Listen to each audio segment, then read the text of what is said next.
apa ya, historical cost ini nggak sepenuhnya keinginan investor gitu kan, atau pemegang saham, dia rugi gitu kan kalau pakai historical cost. Maka harus berdasarkan pada nilai wajar. Nah, jadi kalau dia nilai wajar tahu perkembangan asetnya, ya maka si pemilik ya menginginkan pada saat ini atas keberadaan asetnya menggunakan nilai sekarang ya atau juga nilai buku atau juga nilai wajar gitu ya. Jadi present value di sini yang berkaitan dengan apa tadi ya, berkaitan dengan nilai yang diperoleh yang di masa yang akan datang ya. Jadi harga dalam hal ini bisa berbeda ya karena apa?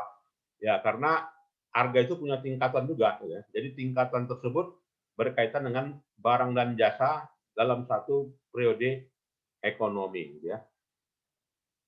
Dan kriteria untuk membandingkan ya harga, maka masalahnya adalah masalah waktu aja ya. Jadi kenapa sih bisa beda harga? Karena beda waktu. Nah itu, jadi beda waktu ini sangat menentukan sekali dari kriteria penentuan harga ya. Jadi yang dikatakan timing error itu apa? Ya timing error atau juga kesalahan waktu ya karena nilai yang terjadi pada saat itu nggak dihitung ya tapi dihitungnya kapan di periode yang lainnya ya maka yang ada kesalahan harga ya nggak sama harganya disebut dengan timing error ya dan juga pengukuran unit error jadi pengukuran unit error juga penyebab dari berbedanya harga nah jadi hitungan unit error yang terkait dengan yang unit-unit yang dianggap sebagai nilai barang yang punya kekuatan untuk dibeli ya. Nah, jadi bagaimana supaya bisa sesuai, maka ada beberapa kriteria. Ya, kriteria yang pertama adalah interpretasi, ya, kemampuan interpretasi. Jadi kemampuan interpretasi di sini bagaimana unit yang diukur itu harus jelas harganya. Maka disebut dengan pendekatan pengukurannya disebut dengan pendekatan NOD ya, atau juga number of dollar. Dan jika pengukurannya berdasarkan historical cost, maka di setiap unit dari barang harga umum maka akan menghasilkan masih juga pendekatannya dengan jumlah dolar atau juga number of dollar dan jika pengukuran nilai sekarang dari suatu unit harga gitu ya itu pendekatannya berdasarkan pada common of goods ya COG jadi di situ kriteria pengukuran ya tergantung yang namanya interpretasi ya jadi yang menentukan harga lainnya adalah relevansi.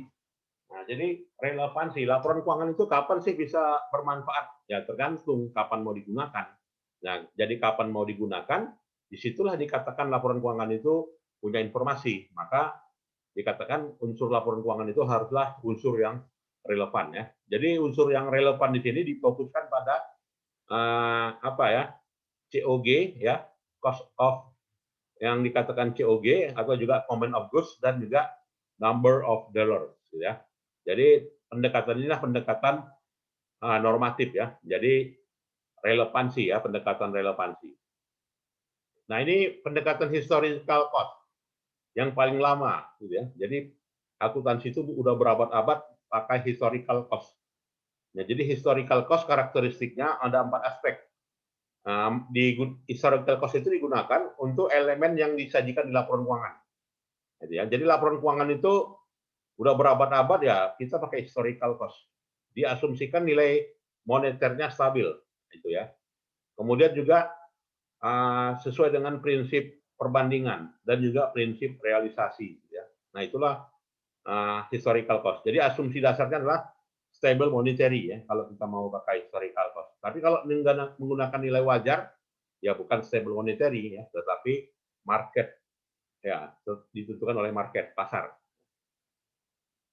Dan historical cost pada laporan keuangan itu mengandung ya pasti harganya nggak mencerminkan yang sesungguhnya ya maka dikatakan ada namanya content timing error ya content unit error gitu ya atau juga interpretasi berdasarkan pada jumlah dolar atau juga interpretasi pada common of goods gitu ya.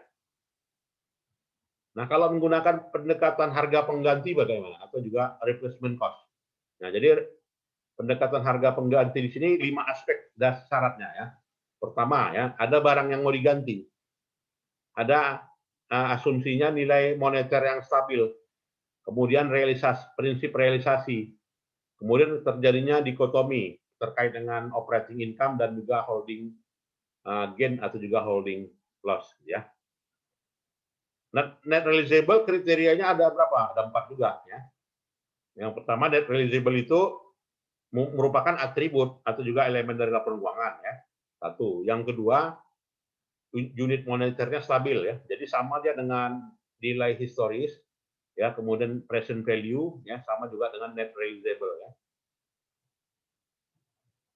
Dan beberapa model alternatif lainnya. Jadi beberapa model alternatif lainnya ada namanya general first level adjusted historical cost, ya ada general level adjusted replacement cost, ada general first level adjusted net realizable ya value accounting ya.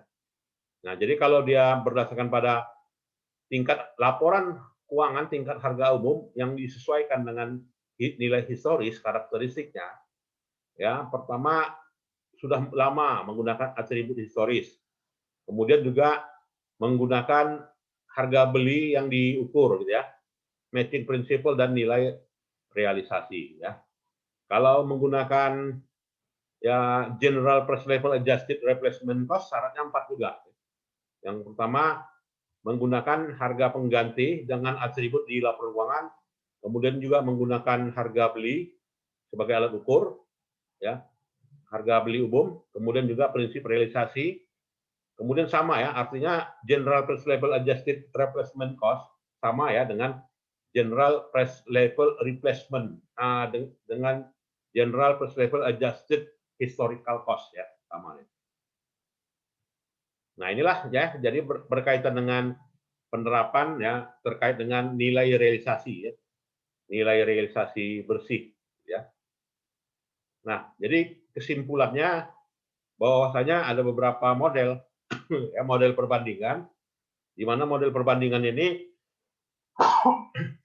yang menampilkan level yang disesuaikan ya. Kemudian nilai realisasi di mana dalam model tersebut masing-masing itu punya kriteria ya.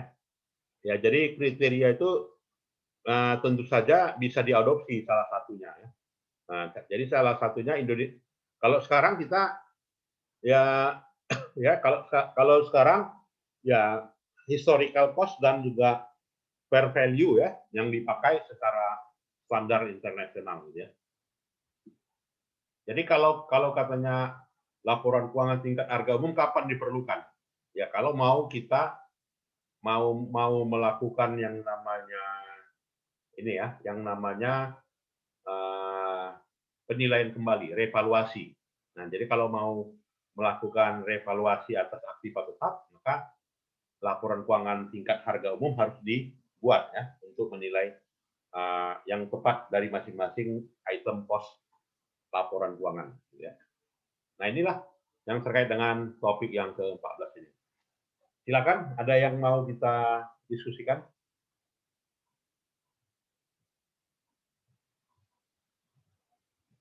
Ada? Ya, kalau tidak ada, saya kira itu sajalah ya perkuliahan kita sore hari ini dan juga perkuliahan terakhir ya. Jadi tinggal saya tunggu saja hasil yang dikerjakan ya pada yang sudah saya